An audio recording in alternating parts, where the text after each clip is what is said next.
I took for granted that art was so much a part of my life that it just didn't even seem like a real thing. Like it was just something I did. It was Yep. I am a musician and an artist at heart, but I struggled to embrace that because I didn't see how it could bring value to other people.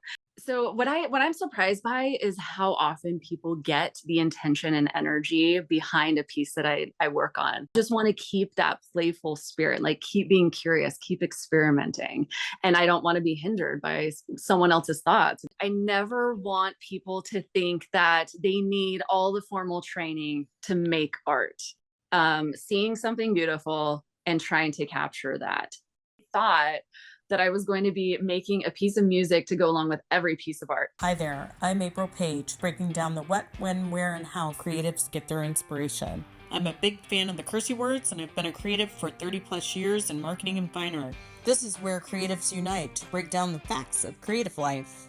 Buckle up, let's get lost in the world of creativity together. Welcome everyone to Artist Antics with April, where we talk to creatives about creativity. And today I'm very excited to sit down with abstract artist and art educator, Joelle Ater. And Joelle's work in a vibrant exploration of motion and emotion. She's captured through the dynamic interplay of color, movement, and texture. Each piece includes a form of visual journaling where the canvas becomes a diary of emotional journey, drawing inspiration from the improvisational spirit of jazz and modern dance. She embraces spontaneity and fluidity in her art and allowing her brushstrokes to flow freely and rhythmically. And she's also a music and art educator. Good for you. She's passionate about teaching and encouraging others, believing that everyone has innate creativity. I agree. Amen to that. In addition to her artistic pursuits, Joelle leverages her skills as a creative director for a nonprofit called Riley's Residence and a social media manager for various organizations. And when she's not doing art and music, you can find her roller skating on the greenbelt with her kids. So welcome, Joelle. I'm so honored to speak with you today, and I'm looking forward to diving in as mutual artists. Yes, thank you. Thank you so much for having me. It's been a Yeah. while since I've heard my bio too. I'm like just looking at, oh yeah, I do that too. Yes, exactly. All the things we do. So, I want to start with I'm always curious about how did you get started in art? I know for a lot of artists that I speak with that it's as a child, but was it a person in your family? Was it something you saw? Was it what inspired you to start creating? Yeah. I don't remember a time when I wasn't creating. Mm, I and I almost hesitate to say that because as a teacher, I never want people to think this is something you have to be born with. yeah. But I really did just grow up around art and creativity. My dad was an artist, sculptor, musician, played the piano. He tuned pianos for a living, like when I was really little. And so my earliest memories were just of laying under the piano and listening to him and then watching him in the studio. And also my mom is an amazing artist, was an amazing artist. She passed away a couple of years ago, but she was one of the most creative people I ever knew, Yeah. just always making something. So Yeah. I just remember sitting at the kitchen table painting. I Yeah, don't and you remember a time when sneak I it wasn't. in as a child. My Yeah. mom's very creative. My family has a lot of musicians in it. And, when you're a child and you're around all of that creativity, I think it just kind of soaks into your DNA, your skin, whatever you want to call it. But yeah, so that's great. So um how long have you been an artist, from when you decided to become professional? I'd like to hear that story because Yeah. what I'm trying to help the audience understand is, that it's not so scary to become a creative and really trying to promote that. So I'd love to hear like where it went from, just a hobby to a profession. Yeah. Well, first of all, I took a lot of detours in my life, and I think so growing up around creatives, it has its benefits. It becomes like this normal thing, but it's also something you can take for granted. Okay, so I took for granted that art was so much a part of my life that it just didn't even seem like a real thing. Like it was just something I did. It was just always a part of me. I didn't really see how I could incorporate that into my work. Like, or it could be something that I was paid for. My parents were artists, but they didn't do that for like a full-time living. And so I didn't have that example of how to do that. So it was just something I always did on the side. I took as many art classes as I could in college. Yeah. And it was actually something I struggled with, like embracing. I went through this long phase of utilitarianism where I thought, like, it doesn't really have any purpose. It's kind of selfish. It's just, it's just making stuff just for fun. I went through years of that, just fighting my own nature. Yep. I am a musician and an artist at heart, but I struggled to embrace that because I didn't see how it could bring value to other people. So Ooh. I pursued a lot of different interests, thought about doing a lot of different things in my life, and it's just something that I just couldn't fight anymore. It was 2020. I think a lot of people have similar stories, like some sort of breaking point for me is Yeah. 2020, where I'm just like, screw it, I'm doing what I want to do. Yeah. And that is to make messy art. So even as an artist, to embrace the fact that I wanted to do abstract art was really hard because I heard people around me disparaging it. It's something that kids could do. It's too easy, therefore it doesn't have as much value. And so I know you're trying to give people, less fear around this. Well, I struggled with all the fears. Yeah. And it was finally in 2020 where I just didn't care anymore. I started painting every day and I could not stop. Yeah. It was terrible. Like it was messy, it was ugly, but I was doing it for me. I was doing it for the joy of it. Yeah. And then I just started posting it. And now looking back at all that stuff, it's kind of it's really fun to look back because I have art students who could create very similar works that I did 4 years ago Yeah. without much thought. Yeah. It took me years of just playing and Yeah. until like I figured out what works in composition. Yep. And it's which is funny because like with all the art classes I took, like I didn't really have that same mindset applied to abstract. Yeah. So I think I just played with color all the time. I just did it for the pure joy of it. And I started posting stuff. And of course, when you're posting to like family and friends, you get nothing but good feedback, which is amazing because someone Yeah. could have easily crushed me. And, just like it was scary. It was really scary putting stuff out there. So I have a lot of empathy for people who are just beginning and they Yeah. don't, they really struggle with, is this any good? No, it's terrible. Just all of those self-doubts and, Yeah. negative thoughts. I dealt with it all. Yeah, and I have so many you've opened up so many things for discussion just in that one sentence, Yeah. it is a journey to your point. Like I really appreciate that you just took the time to play first because that's so important, all the artists that I've talked to, you've got to be able to not check yourself so much that you can't just freely, create something and then be watching for the magic to happen. And Right. um if you're so judgmental and also listening to all those that are judging you and you're trying to create something commercial instead of what's making you happy, then, there's a discrepancy there. I think you have to just be free and let it flow through you. A lot of Right. people I've been talking to talk about it like, you're an antenna, you have to get your mind out of the way and let your creativity come through. And I really think that stands out for me with everybody I've talked to now. And it just I think you are a beacon of hope for people that say, okay, let's just play and create. And I think it's therapy, even if they don't want to do it Yes. professionally. I Right. think it's good for the mind. I think it's good for your soul, and it helps with all of creativity. I think in the act of creation, no matter what it is really good for everyone. So even if you can't draw, or paint a Renoir or whatever it is, you you still have the ability to do something that matters. And to your other point, the opinions of others, I struggle struggle with that so much at the Mm, beginning of my art career. I was doing abstracts as well. I still do some, but and I got everything from great, people who know me that love me, and then all the,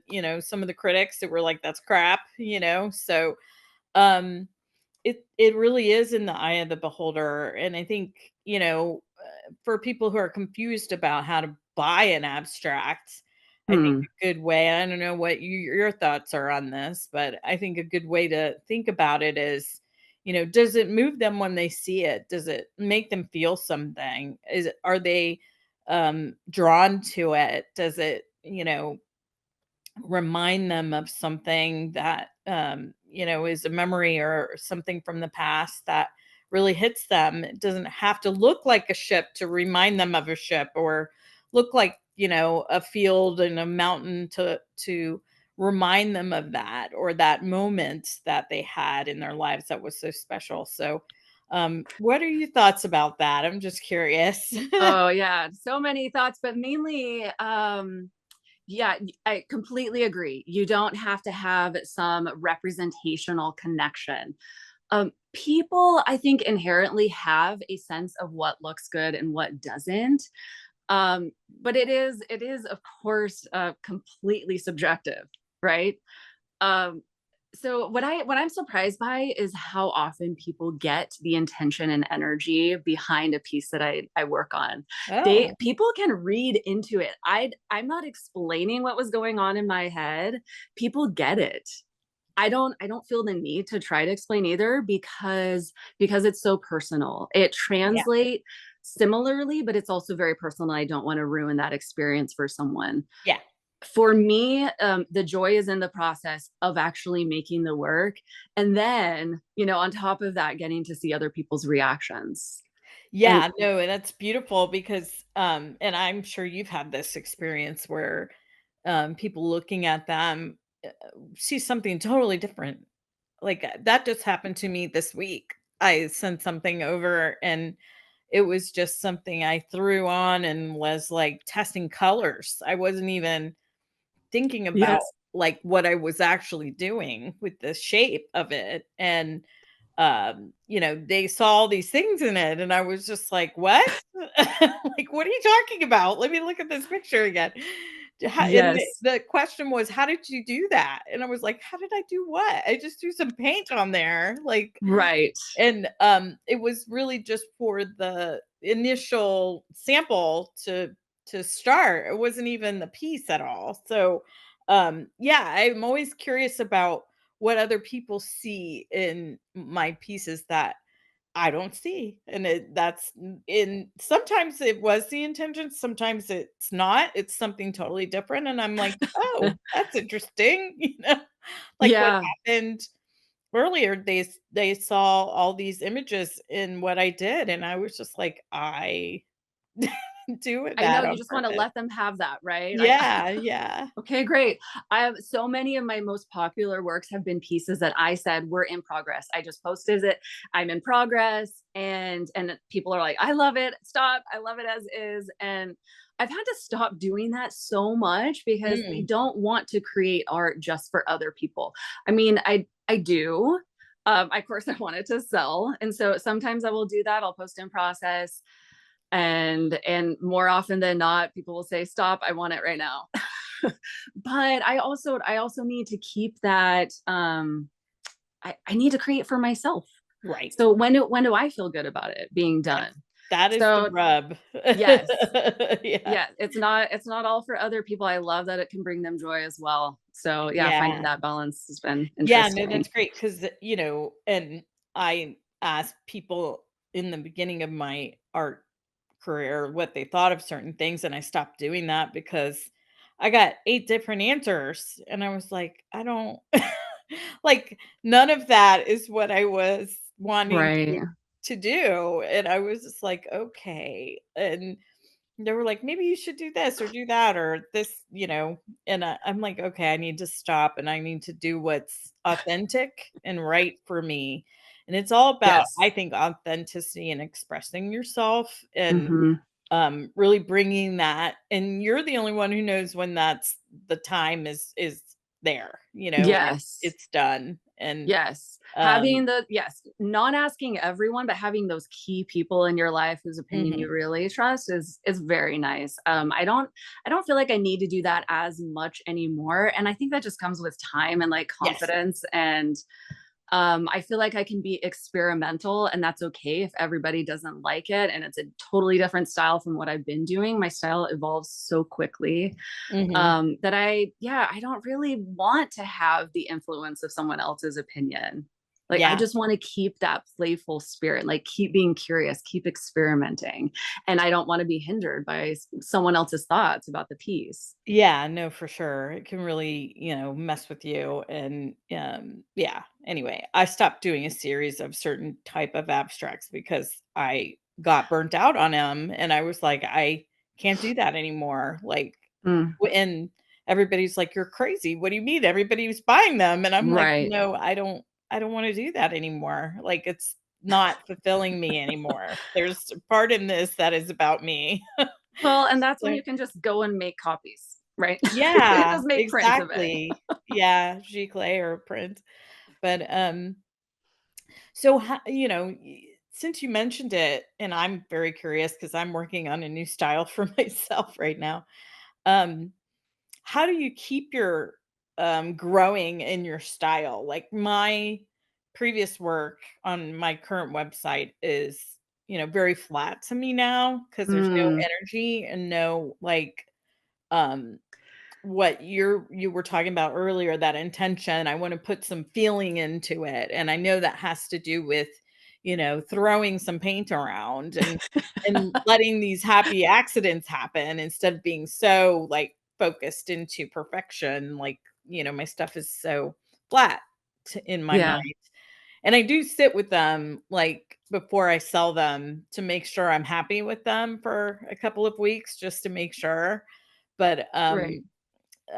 then I sit there and think, "Oh, I need to change that," So, I think that's helpful too, but I'm curious about how you, keep that, style going. Is it a process? Is it a tools? Do you just try new things and force yourself to do that every day? Like, what does that look like? Yeah, okay, I'm thinking about, like, how do I come up with new idea? Nothing's really new, right? But I do Yeah. force myself to just try new things. Sometimes I will take the ugliest colors that I think are ugly, mix them together. That's gonna be my underlayer, and it'll force me to just cover the whole painting. Some of those have actually been my most popular works too. I'm like, "You guys have no idea how ugly this is underneath." Right. um but also it's just sort of a way of being. I've actually tried to I heard this great idea a long time ago. This guy, he suggested coming up with 10 new ideas every day. Every day write 10 new ideas. Once you do this, you just have this habit, like Yeah. you just want to come up with new things. So if you can apply creativity in that way, like it's gonna translate in other areas of your life. I also do a lot of different styles of dance, and a lot of improvisational dance. Anytime you just force yourself to be uncomfortable to come up with something new, it's going to translate to another thing. Yeah, It definitely translates to my art. it forces you to be agile, and it's like a Yeah. muscle, I think, in your brain, and you're forced to, come up with something new. And, I think that's great for everybody listening. If you could do that every day, that would be awesome. I have a Yeah. full notebook of, um Crazy series of ideas. paintings that I'll never get to in my lifetime because there's so Yeah. many in there, and Right. I'm like, "Oh, we could do a whole series on this," and, it's just never gonna happen because 'cause I'm only one person. But, Yeah. yeah, so, you know, I would say keep a journal, keep somewhere where you can compile all of those ideas, Yes. and then maybe look at them all every once in a while to prioritize them. And then, when the next ones come, you might reprioritize or whatever. So, if something really comes to you that really hits home. Yeah, and also just having art supplies around, like even just coloring crayons. a lot of artists don't like coloring crayons. Like it's like, kid stuff, but that's also what makes it so amazing is like you feel like a kid again. It's like you start to your body just kind of like goes back into that kid Yeah. brain, I guess. And so I'll do that a lot with my students. I'm like, just fill a page. Like I'll dump a bunch of like coloring crayons out and just fill a page. And a lot of them just like freeze, until they like get used to it. But there's like, what do I do? And then they'll Yeah. slowly get into it and start scribbling and being messy. Yeah. Just being in the practice of just being free and like not thinking about it, new things will come out all the time. Yeah, for sure, and to your point, it doesn't have to be expensive, Yeah. I call my art, very expensive habit that I have, but, you can use, like, even those, paper rolls for kids that they Yeah. have that are really low cost and, like, a ton of paper, and you can just keep rolling it out and, um, using that for paints or crayons or marker whatever, and just, play around. I have a whole box of toys and, Nice. I use, like, kitchen stuff, dog toys, um, computer stuff, like, I just have a Love whole that. bunch of crap in there with paint all over it, and it makes different marks, right? Like this Nice. dog toy that has these little nubs on them. If I put it in the paint and Mm, roll it across, only the nubs come on, so it's gives you this pattern that is somewhat, you don't have control over. So I'd love to talk mm, to you about this because this is the edge I'm writing right now in my own process is and I think of it as a razor's edge between mm. technique and letting go and letting Okay. magic happen. Yes. So, and you're very abstract. So and there's still technique to your point about composition and, Right. perspective, whatever, color. There's still all the things. And I'm just curious about your thoughts on that, about that razor's edge and how to direct people, because I think you still need some technique, like the classes Yeah. that you took and the basics that you Right. understand. But then, you know, it doesn't have to be full-blown professional art college, you could do smaller things and get some things under your belt. You can YouTube stuff now that'll teach you how to do stuff. And then try to take some of those concepts and apply them. But I'm just curious about, are you aware when the magic happens in your painting process? Like, and, um, where that is for you in the process, or is it afterwards when you look at it? Like, just curious. Oh man. Okay, this is kind of a big question. Yeah. I never want people to think that they need all the formal training to make art, Mm, to be creative, and it should just be or no, I guess it shouldn't be just one way. I love it when it's something that it's expressive and it's something like journaling that you're getting emotion out. Okay, so I love that aspect. Anyone could do that. Doesn't mean it's going to look good. So the things that are going to be helpful, like you said, color theory, design and composition, you don't necessarily, once you get that information, you're not necessarily thinking about it as you're painting, like I'm not anyway. But also, yeah, getting a sense of what you like what are you drawn to, what is the art that you're drawn to. And I don't recommend just straight up copying, but stare at some really good art and see what's working. Like go work on a painting and then go look at another one and say, okay, what is it about that mine that's different, and then go back to this other painting. And then you'll notice colors and shapes and yep. neutral space. So it's really in the practicing that it's going to get you there, but Yeah. then really some study is going to help. But as far as when I know magic is happening, I don't. Okay. I'm just I'm just trying to, like you said, other artists explain it. It is like being a conduit. It's Yeah. being in the flow. Like that is the most important thing. I used to have to do all these different things to get me there. Like I would have to listen to a certain album, and Mm, and that would really just like spark my brain in a different way. And so like, right. and then it became a trigger. Anytime I hear this, I can just get in the flow so easily. Now I don't need anything. I can be just in my room by myself. My kids could be in here talking to me. I can get in the flow so easily. What was the other part of Awesome. that question? Like, do I know when it's happening? Yeah, not Yeah. always. Like I said, I'll No, post stuff no, and that's like, was great. that amazing? I don't know. Yeah. No, I don't know when it's happening either. I think, because when I'm in that state, it's almost a meditative state and I lose track of all time and reason. Like I'm not thinking Right. of literally anything else but what I'm doing in that moment. Um, I I lose track of everything. Like it's almost like the paint and the painting are the only thing that exists in that moment. And Yes. um yeah, I think the whole time that I'm in that state that I'm, exploring and having fun and trying to find things, Yes. that interest me, and playing around is part of it. And then there are things that I lean back on that I know will work. There are things that, that technique comes back up a little Right. bit where I'm like, oh, I could do this there because that I know that will work out well. So those kind Yes. of things are going through my head too. But I'm trying to, like, to your point, I have these two other artists that I really like their work, and I'm trying to incorporate that energy Mm, into my painting and trying to not necessarily mimic them, but yeah. like using what they're doing as an inspiration, and how I do it is going to be different than they do anyway because I don't know what their process is. So yeah, it just is, but I think that's a Right. great suggestion because as you become more interested in what you're doing as far as creating art, then you want to really grow, just like you want to grow as a person and you want to grow as an artist. And when you see other things that really jazz you, you're like, oh man, I want to try that.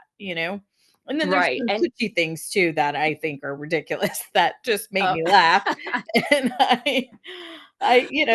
it's gotten a reaction out of me, whether it's good or bad, I don't know. But but yeah, even when you're trying those things, like you can't ever copy perfectly. Like it's never going to yeah, come out the same. So that's like right.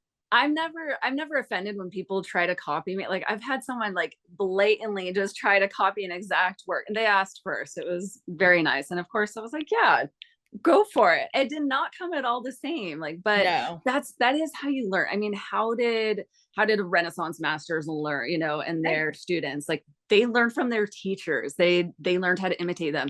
They would use them. Like sometimes you don't know the students' work from their own. Like they would be adding to it. So a lot of artists get offended by people copying them. Like Yeah. that is how we learn. Well, I think it's the highest compliment actually. Exactly. But and you know, to your point, they'll never recreate what you did. It's just impossible unless And they if they literally did, copy it. But I'm always going to be one step ahead anyway. yeah. And on to the next thing. Yeah, and talking about, in the Renaissance times where they used to be, in interns with their masters basically, and they were trying to copy reality more than what, we're trying to do today. And Right. um I I appreciate, okay, no offense to anyone who's a realist painter, Right. but I I feel like if I wanted a photo, I would take it. So I really want a piece that feels painterly, that is somebody, a human, has worked on it to create that thing. And you can tell from the energy that goes on to it that, it wasn't just a machine or Right. AI or, I mean, maybe in the future it could be AI, but it's not there yet, as Right. far as my Yeah. humble opinion. But, yeah, I just think it needs to be painterly, even if it is trying to pseudo represent something. I still wanna see that it's painted, and Right. there's some people that don't agree with that. That's just my personal I opinion. know. I think it is okay. Representational art has its place, and I admire those people who actually do it. It takes so much skill, so much patience. For me, it was always just an exercise in how to see and like training your hand. It's Mm. that the hand-eye coordination and just being comfortable. So sort of in the same. I'm trying to relate it to something else, like maybe writing. Of course, if you're just trying to copy something, like you could just write word for word, somebody's essay. So I don't know what else to compare it to. A photograph, I guess, but there is some benefit, I think, in just seeing something beautiful and trying to capture that. Yeah. I don't want to stay there. Yeah. Obviously, I'm No. definitely on the expressionist side. Yeah. But In it has its the place. artists that I'm following, like, they'll paint a horse, for example, and then it's a perfect horse, and then just run a squeegee over it, and then, Yes. put in some of the marks that were, there to represent the horse so you can still tell, but, Yes. I just that's kinda where I'm trying to go with it, my own stuff now, and Mm, messing it up. yes. And, even though it's, you did that on purpose, now let's mess it up. Yes. So, Ooh, I love that. um, anyway. I work at trying to keep like a part that I don't even really like. Like I used to have the urge to just cover every little part. I'm like, oh, I don't really like that. I want to leave a little bit of that. Like it's a little bit ugly. It's not going to draw the eye, but it's just there. And that is reality. It's not all going to be perfect. If it does look perfect, then it does look like AI. Yeah, no, and I think, again, my humble opinion, everyone, that this perfection is not only not reality, but I think it looks more high-end art if you have something on there that looks like it was painterly in some way. Painterly or Right. painted, for the lack of a better term.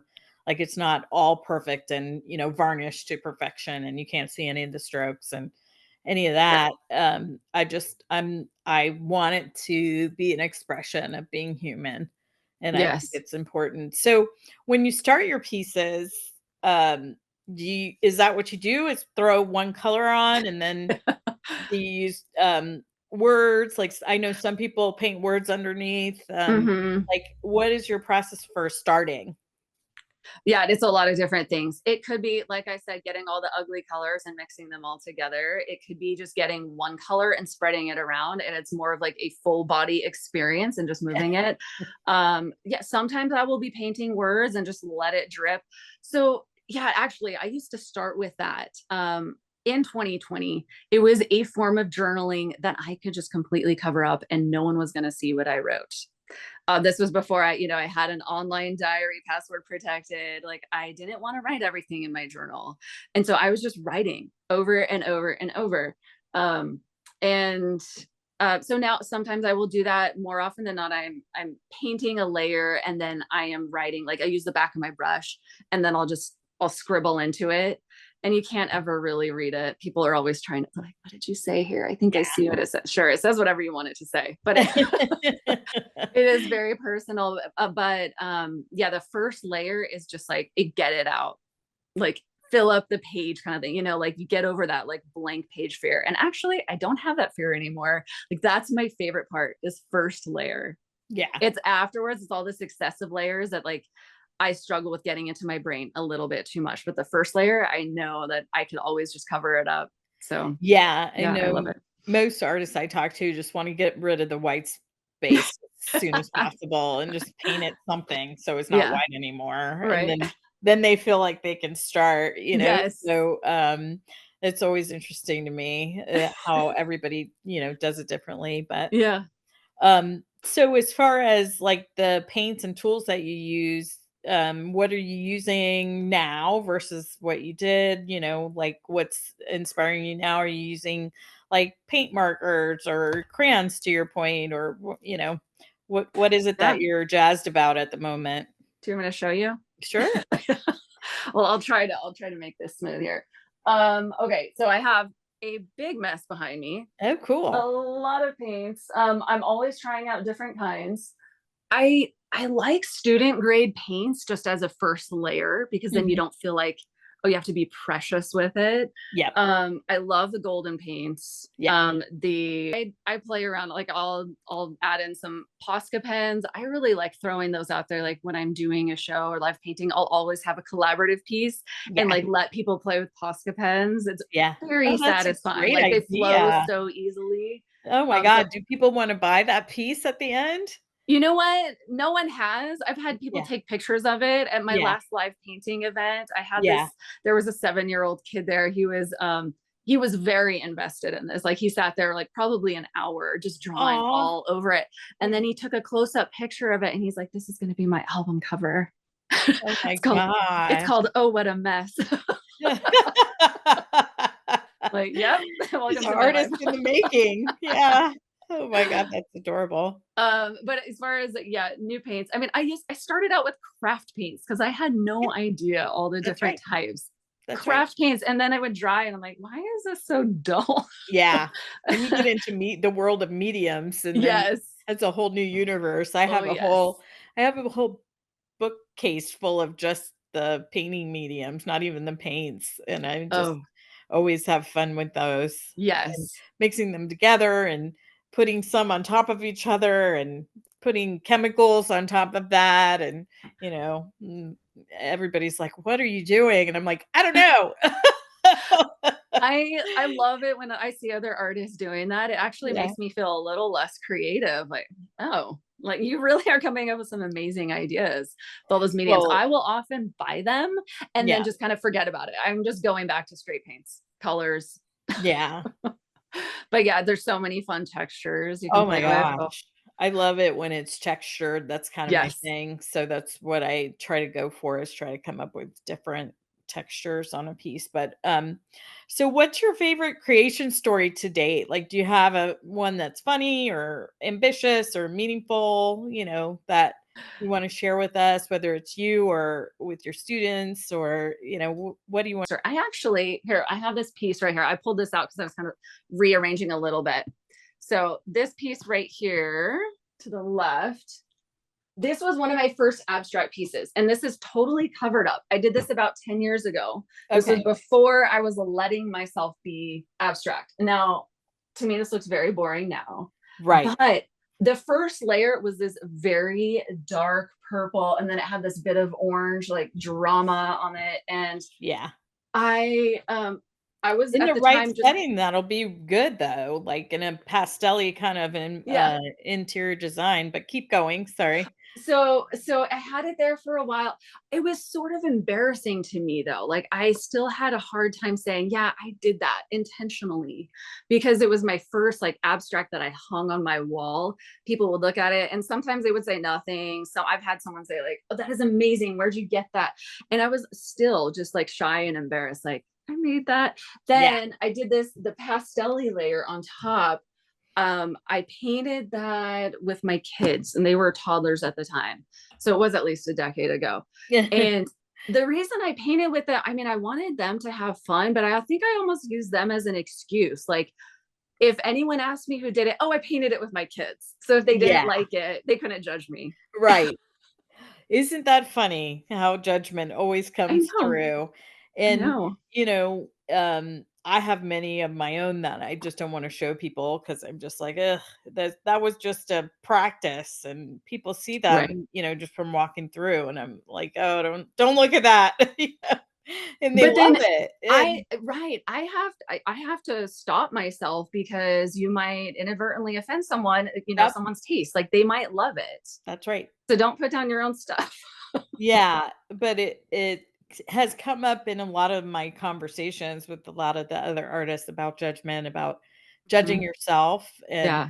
judging what's coming out, and, really, I think that's the lesson in all of this is to get yourself out of the way so that Yes. whatever it is that can come through, and, it's not all gonna be something you might wanna sell or show, but, a Right. lot of it will be, something that because you let yourself go, came out. So I think that's a great point that you're making.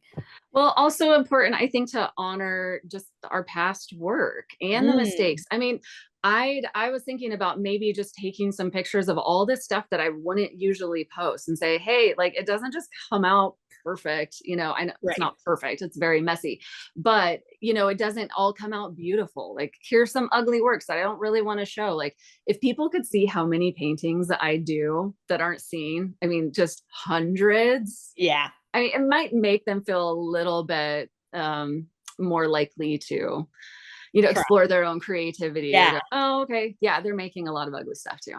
Maybe Yeah, I can too." you just have to give yourself room to do that, because a Yes. lot of people put so much pressure on making that piece look good and sellable, and they're Yeah. not all gonna be that, and you have to have um, the paints and the things to paint on that will allow you to practice without feeling Mhm. like you're wasting things, and, that Yeah. you can just let it go, so that's great. Yes. So, who inspires you now? Like, are there any artists, or are there any like movies or music, or I've spoken to another artist where Latin music was the trigger, like that's what he plays in the background when he starts. Uh-huh. That's his trigger. So I'm just curious on what or who inspires you at this moment in time. Yeah, inspiration is everywhere, right? I don't have specific artists right now that I'm looking up to. I mean, I find them all the time, Yeah. like just randomly, of course, they'll just pop up on Instagram like, "Ooh, that's amazing color combination." But I don't have like one person that I'm following. Music definitely is an influence, and it's actually, it's right there in the title of my Instagram. It's Joelle's Music and Art, because I Yeah. originally thought that I was going to be making a piece of music to go along with every piece of art. That's something I would still love to do. I'm just not as prolific Oh, musically. that's a great idea.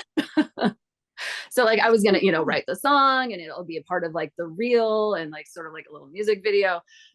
Grand ideas, right? What a great, well, actually, I have blues musicians that I've painted in this monochromatic blue white, Nice. thing that I was doing for a while, and I wanted to have little Apple,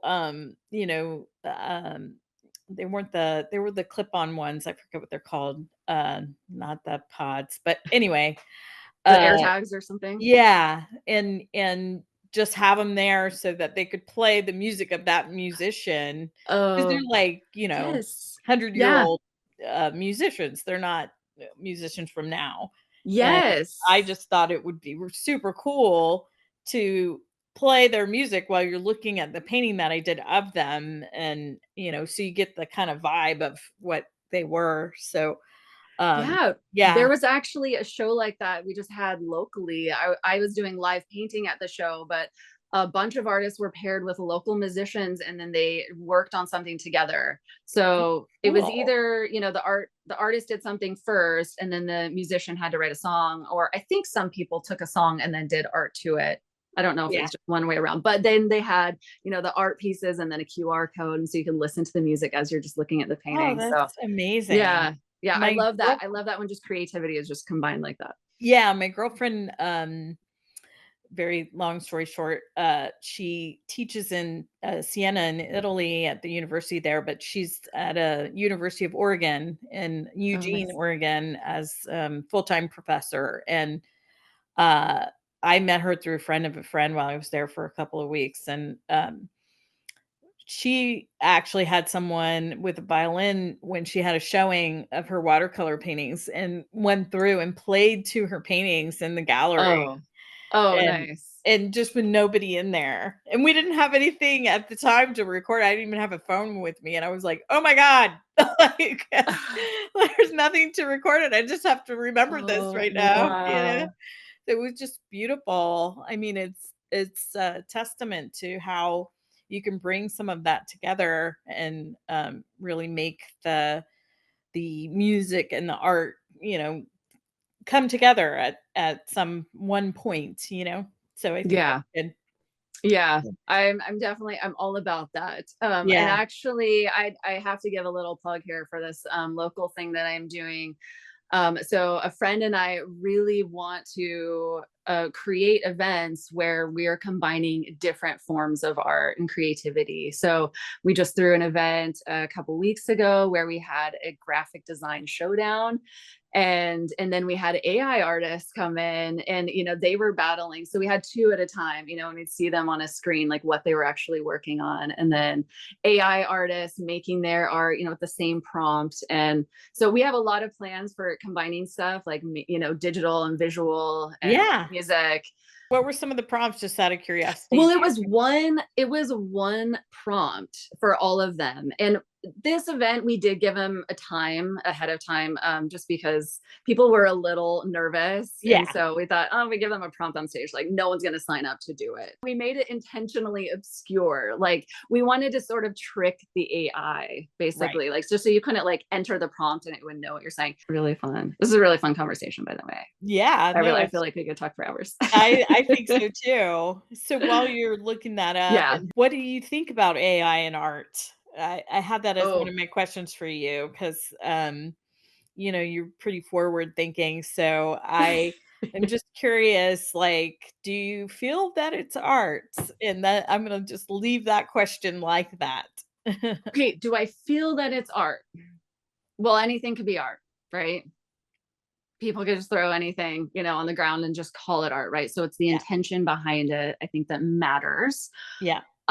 Yeah, I was thinking about this morning, even like, well, what is the difference between AI taking information from everything that's out there and combining it, or Mm, making some tweaking it a little bit, or making an iteration of it, and then a person doing that? that's Pretty right. much doing the same thing, right? We're taking all of our influences and That's right. something will come out of it. That's right. What is the difference? AI doesn't have actual emotion or Right. humanity. Well, and it So can't do its own it's prompts. You have it's to never be going to come up with something new, Yeah, right? you have to be human giving it the ideas to put together. Like, Yes. you to me, and this is my own personal opinion to everyone out there. I, Hmm. um, I feel like if you're not gonna use AI in home and work and art, whatever it is, that you're gonna be left behind, and it's just a way to create faster, Yes. and, you still maybe will paint the painting from what it provides you as a suggestion from all the things that you tell it to put together, and you can Hmm. still hand paint that painting, or maybe you decide to do digital art piece with it, but Yeah. I just feel like it still has humanness to it because you have to have the prompts are coming from a human. So that's my own personal opinion. Yeah. Yes, I'm actually wondering how I could incorporate it into my art. Like how could I actually use it so that it's helpful? Because like you said, it should only help us in our creation process. Mm, Now, if it one day just completely took over art and that's all people wanted to buy because it was free, yeah. um I would pivot and do something else. Yeah, But I but would I don't think also be that's gonna painting. happen. I really don't It's think not going so. to. It's not going I to. don't think in a million years that will happen because Well, people will all always want hand done things from a human being. all it will do is make it more valuable, Yeah, right? I mean, like if you look out now and just see like how many children's books are out there, it's just written by AI. You can tell the illustrations are by AI. It's yeah, There's a lot of crap out there. yeah. No, for sure. Same with art. And so yes, the real, the handmade, the stuff that yeah, people actually are making, it will show and it will be more valuable. Great. I have a lot of female musicians that I'm inspired by, and I think that's just because I want to be like them one day. So first starting with Enya, like I Oh, yes. loved her as a kid. I was like, I thought she did all the parts, like I thought she produced it. Now I know that she did not produce it, but she was doing like a lot of the voices. And so she was my idol. And then any female like that is like they're doing a lot of the different parts, they're doing the recording, Yeah, mixing, producing. I would love to do that one day. And for some reason their music just hits me a little bit differently. Like yeah. Imogen Heap is one of my favorites, and Ooh, I love that was her. that was Yeah. the artist like who I was talking about earlier. Like if I played any one of her albums, it just triggers my right brain. I don't Yeah, know why. It's just so absolutely. There's unique. something in her timing and her not just her voice, but in the Mhm. timing and the way she Yes. sings that is so different than Yes. anything you've ever heard, and but it's still melodical and perfect, I think, in a different it's like its own lane, for Yes. me, so that's great. Yeah. Awesome. Well, Yeah. lastly, I just wanted to, ask about Riley's Residence and what Oh, that yes. nonprofit is about, and, if you could tell the audience a little bit about that. Yes, I'm so excited to be working with them. So my friend Michelle is the founder, and her 17-year-old son, he started having seizures as a baby, like hundreds a day, and it caused brain damage, and so now he cannot help himself, without the assistance of someone else, feeding, going to the bathroom. Yeah. And so Michelle was his full-time caregiver until he was a teenager, and she ended up having her own health crisis, and she was a single mom and realized, wow, there's like no one that could help me full time. She started looking into housing in the area, and there were years long waiting lists. So Yeah. now her son lives hours away because this was the housing that was available. um and so now she's on a mission, and I am right there with her to create how a large scale housing for people with intellectual and developmental disabilities. Oh, that's amazing. So I first just joined on, like, helping her with social media, and then helping her design the website, and then helping her plan events. We just put on a gala a few months ago, and it was pretty successful. I'm really excited about the way people have just gotten on board with that. Eventually she wants me to be like art director, like leading all the residents and art projects, which I would love to do. But I would honestly help in any way. It's just something that's become really dear to my heart. Yeah, no, that's Yeah. awesome. I have, my brother who's at 36, he has had 2 strokes from heart surgeries, so he also is disabled and needs full-time care, so, I can totally relate, and, my Yeah. mother is in the same boat, so, Yeah, it's hard to imagine what the need is like unless you have a situation like yeah, that, like close to you. And yeah, that's not right. everyone can drop everything and just care full time for Yeah, it's someone. a I call it a family health crisis, that's really what Yeah, it is, and, it is. I'm And it's happy to largely unseen. yeah, People don't see you because you're just at home all the time, yeah, that's caregiving. right. That's right. So you don't see the problem. Yep. Yeah, So, so we're also going to create short-term respite cares, so say families do want to be the full-time caregiver of their loved one, but they just need to go on a vacation, or they have their own health crisis. They need to go in for surgery or that's something. it. It will be a home away from home.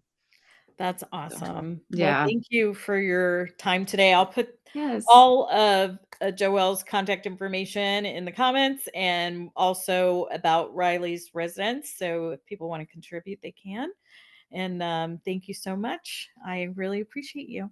Oh, thank you. It's been great talking with you. You too. Thanks.